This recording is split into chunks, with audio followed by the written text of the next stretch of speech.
자, 다음은 영화 미나리 이야기 좀 해보겠습니다.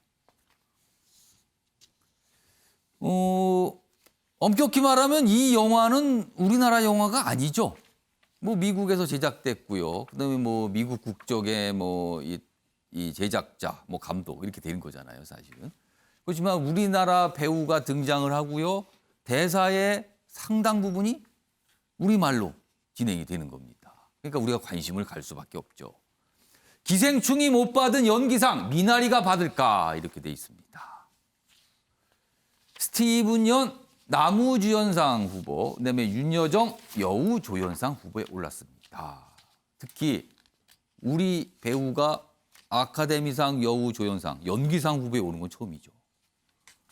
다음 기사 좀 보겠습니다. 미나리 남주연 여조연상 후보 기생충이 못 이룬 배우상 기대. 기생충, 영화 기생충과 비교가 돼 있습니다. 요 앞선 기사 다시 한번 볼게요.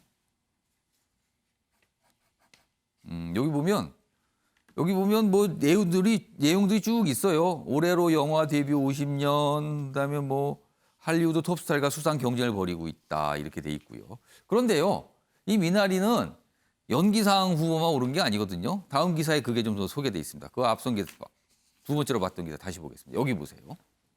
작품상 후보도 올랐고요. 감독상, 각본상, 감독상도 올랐고요. 그리고 남우주연상, 음악상, 여우조연상 이겁니다. 앞선 기생충은요. 기생충과 겹치는 부분은 작품상, 감독상, 여기 감독상, 각본상까지입니다. 그런데 이 미나리는 여기에 더해서 연기상이 들어가 있는 거죠. 그리고 음악상도 들어가 있습니다. 어떻게 보면 약간 좀 양상이 다르죠. 만약에요. 작품상, 감독상도 받고 연기상 중에서도 뭐 이렇게 받게 된다면 이거는 대단한 의미가 있게 되는 겁니다. 그 아랫부분 연기 인생 55년 윤여정 74 오스카 성큼 이렇게 기사로 소개되어 있습니다. 자, 장시현 변호사 얘기 좀 해보겠습니다. 사실 오스카상 약간 좀 보수적이라는 평가 봤죠? 작년에 네. 지난해에 기생충이 상을 받을 때 여러 가지 물론 상을 받았습니다. 그 전에 여러 가지 말들이 있어서 과연 될 것이냐 말 것이냐. 그런데 이번 어떻게 보세요? 그 음악상에서는 가장 보수적인 시상식이 BTS가 후보에 올랐지만 아쉽게 수상에 실패한 그래미상으로 평가를 받고요. 예. 영화 부분에서는 이 아카데미, 오스카가 가장 권위적이면서 동시에 가장 보수적이라는 평가를 받습니다.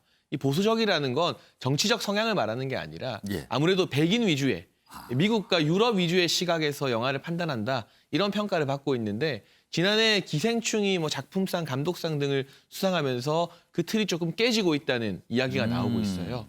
그런데 사실 우리가 이 아카데미 같은 경우는 시상식 하나로 보는 게 아니라 오스카 레이스라는 표현을 씁니다. 예. 이 아카데미 시상식이 열리기 전까지 미국에서 크고 작은 수십여 개의 시상식이 열리는데 그 기간 동안 이 영화가 어떤 상을 휩쓸었는지를 보면 아카데미의 결과를 약간은 예측할 수 있다. 이런 뜻에서 오스카 캠페인, 오스카 레이스라는 말을 쓰는데요. 예. 기생충 같은 경우는 지난해 아카데미 시상식이 열리기 전에 감독상과 작품상을 휩쓸면서 열풍을 만들어냈습니다.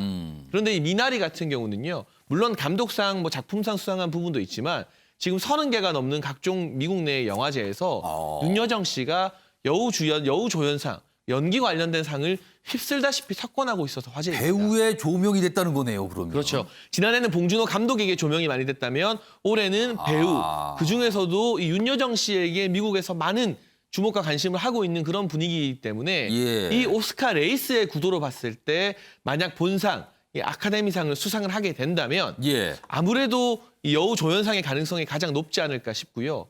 그렇게 되면 우선 후보로 등재된 것조차 대한민국 영화 역사에는 최초로 있는 일이고 예. 아시아 전체로 기준을 넓혀도 이번이 4번째입니다. 예. 그렇기 때문에 만약 수상을 하게 된다면 한국 영화계, 나아가서 아시아 영화계에서 또 한 획을 긋는 그런 역사적인 수상이 될 가능성이 있습니다. 이달 말에 발표가 되거든요. 굉장히 주목받고 있습니다. 미국도 주목하고 있고 우리도 주목을 좀 하고 있는 상황입니다. 자, 다음은 백신 이야기 좀 해보겠습니다. 첫 번째 기사입니다.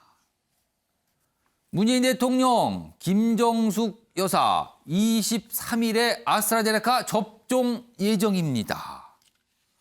6월에 열리는 영국 G7 회의에 참석 위한 절차. 그러니까 일단 접종을 하고 가기로 한 거라는 거죠. 그래서 접종 날짜가 잡혔어요.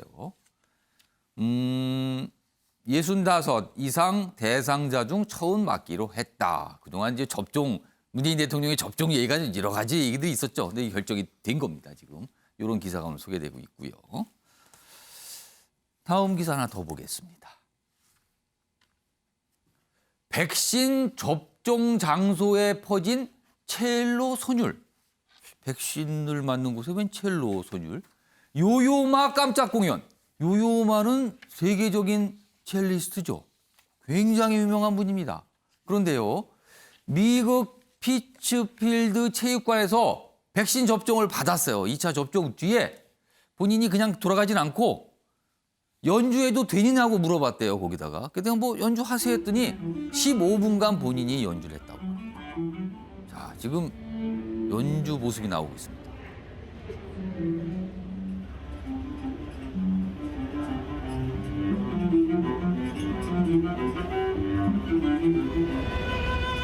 자, 저 장소가요, 미국 매사추세츠주 피츠필드의 한 체육관, 그 접종 장소로 마련된 곳이거든요. 그러니까 본인이 접종을 마치고 그냥 가지 않고 첼로 연주를 15분 동안 한 거예요. 근데 거기서 접종 받으러 기다리신 분들이 아니 누가 갑자기 연주를 하나 이렇게 했는데 알고 보니까 굉장히 유명하신 분이구나 이렇게 뒤늦게 알게 됩니다. 그리고 지난 13일이에요, 미국 시간으로. 그리고 이 내용이, 그리고 영상이 뒤늦게 공개가 된 겁니다. 많은 분들이 어떠세요? 작은 위안일까요? 큰 위안일까요? 아무튼 약간 미소를 짓게 하는. 그래서 모두를 하나로 만들었다. 그리고 코로나로 지친 시민들에게 위를 줬다. 이런 평가를 좀 받고 있습니다. 이런 모습도 좀 화제가 되고 있어요.